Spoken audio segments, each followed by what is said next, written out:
Had a nice summer evening last night, light southwest breeze, and the smell of peat smoke in the air. And in this part of the world, that can only mean one thing.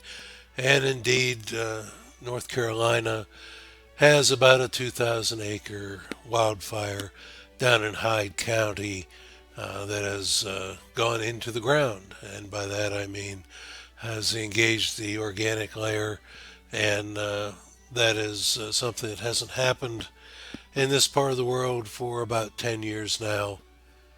The last round of big fires that we had here in the coastal plain started about 15 years ago, lasted for, you know, 8 to 10 years, and then we lost the drought influence and went back to being fairly wet in the summertime around here. We had periods where you'd have a month or 6 weeks of prolonged drought, and then the rains would begin again, and that really precluded any large ground fire activity.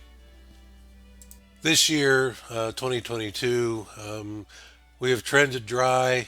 If you look at the drought monitor for this area, we are in drought conditions, have been, and that's not a short-term problem. That's more of a long-term problem. You have short-term drought conditions, and then you have uh, more longer-term, and that's where we're at now, and that coincides with the kind of fire activity that we've seen down in North Carolina, and could potentially see the rest of the summer here in the coastal plain. Um, and that is tied directly to drought. You say, well, that's obvious. Half the western United States is in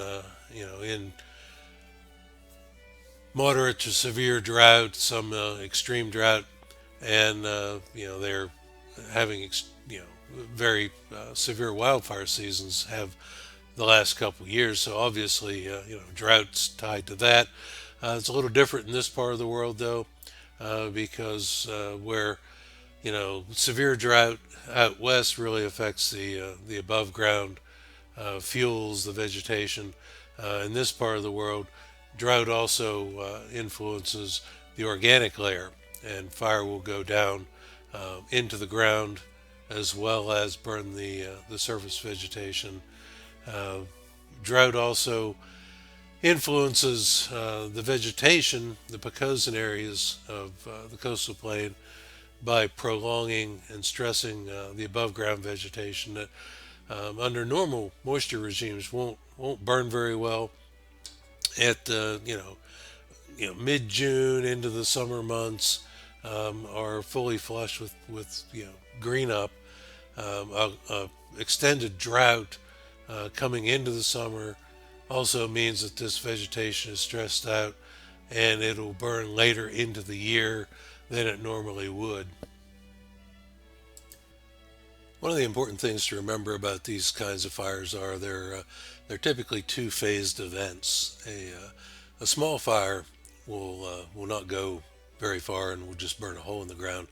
The larger fires, though, will progress through the surface fuels and can make some rapid runs. But afterwards, the second phase is they go down into the ground, and you have that sustained burning down into the organic soils that will continue until it hits the water table or it's flooded by large volume water handling operations. Dealing with these fires really comes to back to two things: stopping the surface spread of the fire through the vegetation, and then trying to deal with the ground fire in the organic layer. And really, the only way to do that is with massive water handling operations, basically flooding the landscape.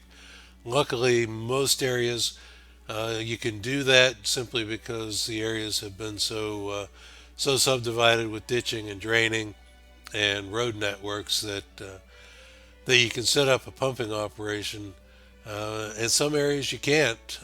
You can't contain it to a relatively small block. You end up doing landscape scale operations, and that's probably what's going on with the Farabee Road fire in Hyde County right now.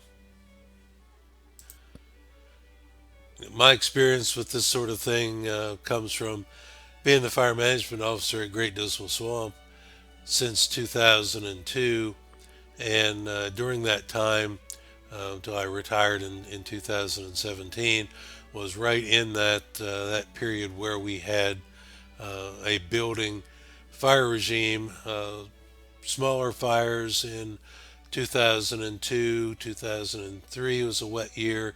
2004 we had a fairly large fire that just kind of kept going up from there, culminating in the Lateral West fire in 2011.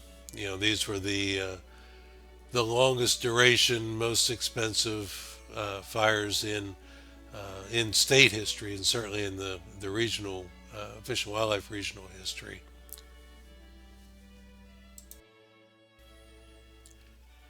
Here are a few images of what ground fire can do, and what under drought conditions will happen on these landscapes.